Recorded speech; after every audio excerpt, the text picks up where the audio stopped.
The United States proved once again that we have the most powerful, most lethal, most sophisticated, and most fearsome.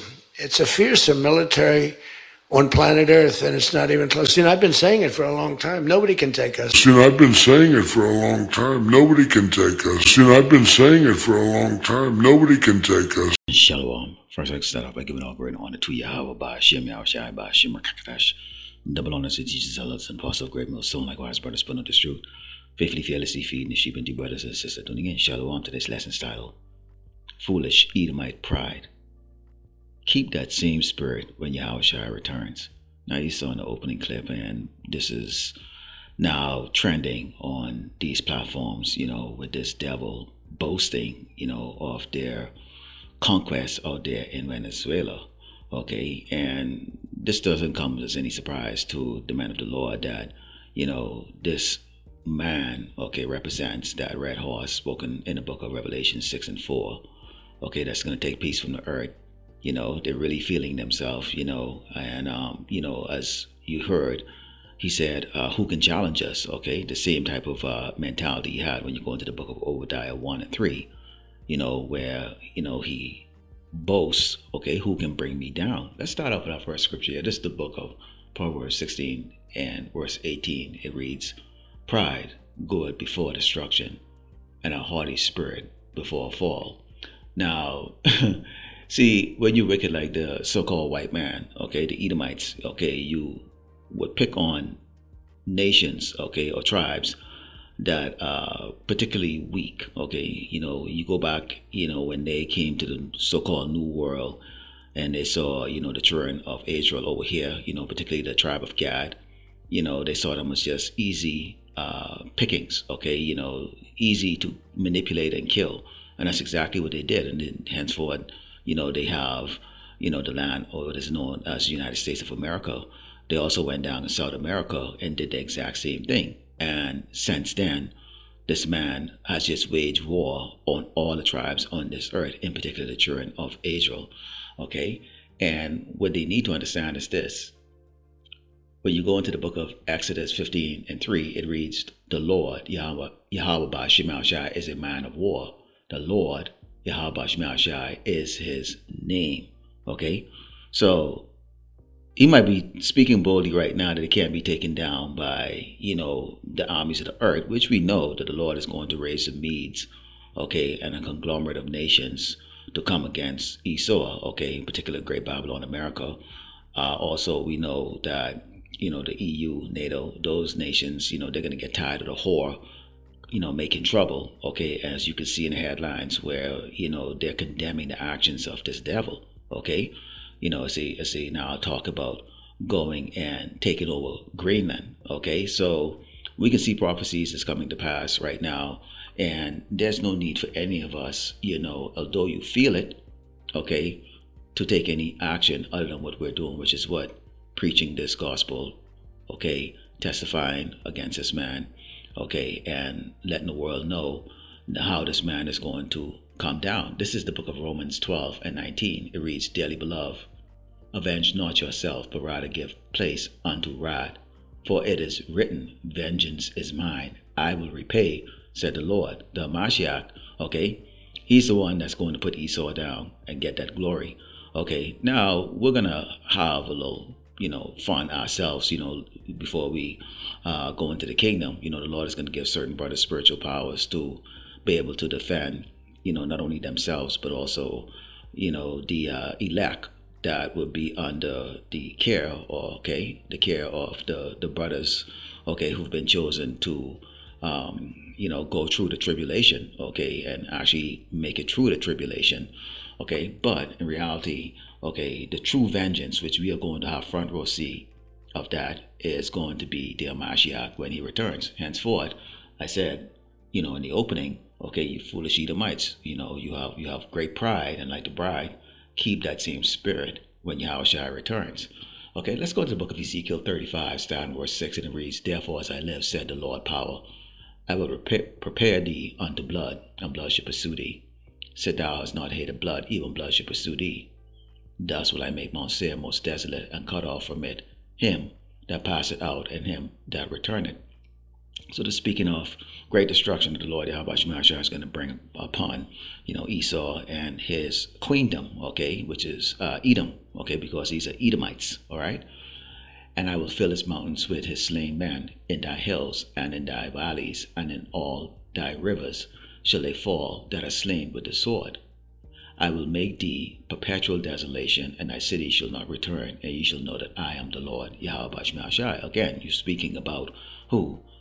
The Lord Yahawashi, who is a man of war. Okay, so when you see this red devil bragging, talking about that great military, and as you can see, I'm playing in the background here, okay, footage of the United States of America military power.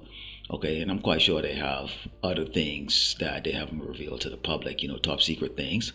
And the Lord Yahawashi gave them the ability to create those anti-gravitational airplanes and fighter jets and other special weapons, okay, to go against Yahawashi when he returns. Because keep in mind, Yahawashi is not only going to destroy Esau, he's going to destroy the armies of these other tribes on this earth, and we're going to get to that, okay?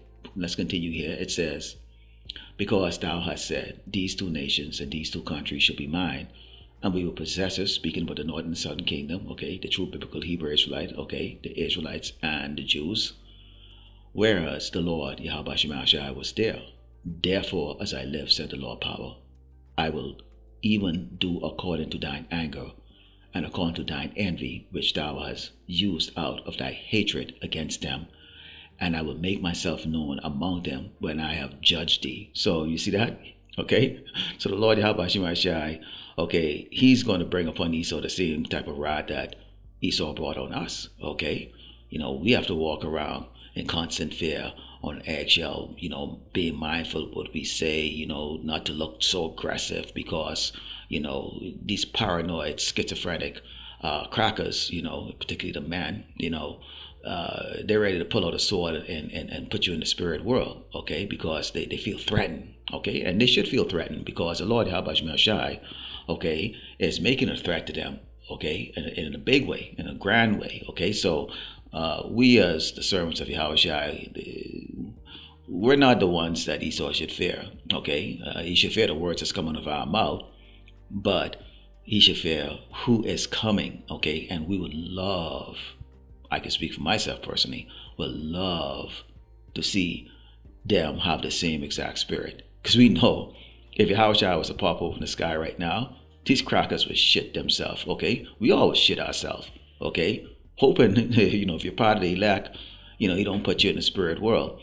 But these crackers will shit themselves, okay? Let's go into the book of Joel 3 and start verse 11, because when you look at how the Lord Yahawashi is going to do this, okay, he's going to deal with all the tribes on this earth, okay, and we're going to get to the destruction of Esau, okay, but let's start off with this. This is Joel 3, verse 11, and it reads, assemble yourselves and come, all ye heathen, and gather yourselves together round about, thither cause thy mighty ones to come down, O Lord Yahawashi. Let the heathens be wakened and come up to the valley of Jehoshaphat, for there will I sit to judge all the heathens round about. So he's calling together all of the armies of the earth, okay, into a particular place. We know this is probably going to be more likely in what they call the Middle East, okay. Put ye in the sickle, for the harvest is ripe. Come, get you down, for the press is full, the fats overflow, for the wickedness is great. Multitudes, multitudes in the valley of decision, for the day of the Lord Yahawashi is near in the valley of decision. So see that? It's very near, okay? The fact that they did what they did in Venezuela, okay, threatening these other nations. You have China right now saying, hey, we got nukes, okay? Russia saying, they're looking because, you would too. Think about it. Like if you were sitting, in your little, cul-de-sac or your little neighborhood, and you're hearing, gangs are going around and breaking into houses, you start to maybe, and I'm just thinking, how the people in the world or in the fleshly thought would think. You can start getting strapped, prepare yourself to defend your household. And this is what these other nations are doing right now, because what they're seeing right now is they had all agreed on how you would actually go and invade a country or have a conflict. And, you sit as diplomats and kings of the earth, and you speak, peaceably about things, okay? But herein you have this red man, this devil, okay? He doesn't want to speak like that. He wants to use the sword because that's his blessing. See, we told you, sooner or later, they will reveal themselves. Let's go into the book of 2nd Ezra, and let's talk about what happens when Yahawashi returns. This is exactly how it's going to look. And I really wish Hollywood would do a movie depicting this, okay? But they never do, right? This is verse 1. It reads, "And it came to pass after 7 days, I dreamed a dream by night, and lo, there arose a wind from the sea, that it moved all the ways thereof. And I beheld, and lo, that man waxed strong with the thousands of heaven. And when he turned his countenance to look, all the things trembled that were seen under him." So this is telling you when Yahawashi returns, okay, with the angelic hosts, okay, which are the chariots, is military force, okay, people can be shitting and dying of just fear of heart attack, including these generals, okay, and these kings on this earth. I mean, we know many of them, particularly the elites, are going to be underground hiding by that time, because World War III is going to already be, really up and going, because none of this stuff that they're looking to do with this MOTB is going to work. The Lord Yahawashi is not going to allow it to go, okay? Continuing, it says, "And whensoever the voice went out of his mouth, all they burned that heard his voice, like as the earth faileth when it feeleth the fire. And after this I beheld, and lo, there was gathered together a multitude of men out of number from the four winds of the heaven to subdue the man that came out of the sea." So this is talking about the armies of the earth. Okay, they're going to start fighting each other, and they're going to turn and look, and when they see Yahawashi is returning. You can imagine this is going to be a big thing on whatever type of internet we have at that time. Every telescope pointing out to the sky. I mean, it's going to be a big thing, and people are going to be able to see it with their own naked eyes. Okay, the glow, okay, from the Father ship led by an armada of spaceships that's going to be coming. And it reads, "But I beheld, and lo, he had graved himself a great mountain, and flew up upon it." So this is telling you the size of the Father ship, which, many describe as like a mountain. Okay, this is how big it is. And it says, "But I would have seen the region or place whereout the hill was graven, and I could not." He couldn't see the end or the beginning of it. He just saw there was something that was just massive.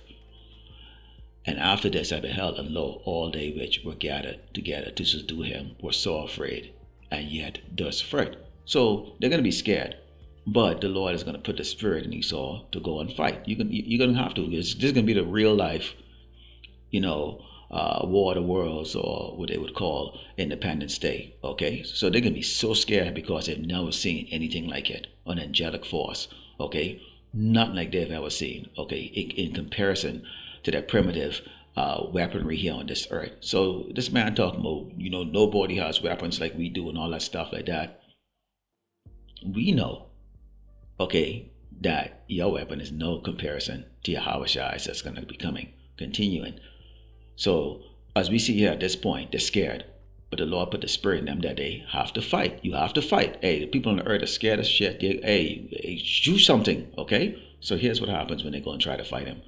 "And lo, as he saw the violence of the multitude that came in, and they came in, they shooting at them, shooting missiles, whatever they got, he neither lift up his hand, nor held sword, nor any instrument of war.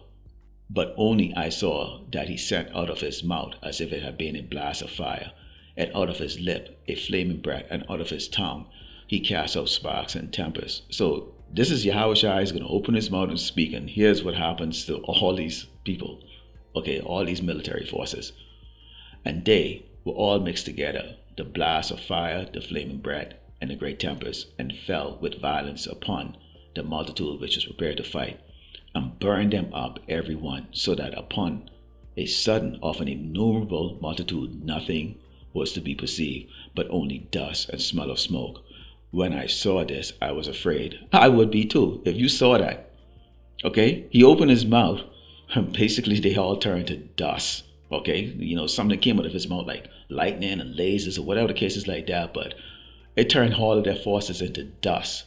What force on this earth can go up against that? This is how how these nations are going to be dealt with. But let's go to Great Babylon, America in particular. This is the judgment. Let's go to Revelation 18 and start where 7 reads, how much she had glorified herself and lived deliciously. So much torment and sorrow give her. For she said in her heart, I sit a queen, and I'm no widow, and she'll see no sorrow. So this is how this place is. No starving, nobody's hungry. They have their money is the money of the earth.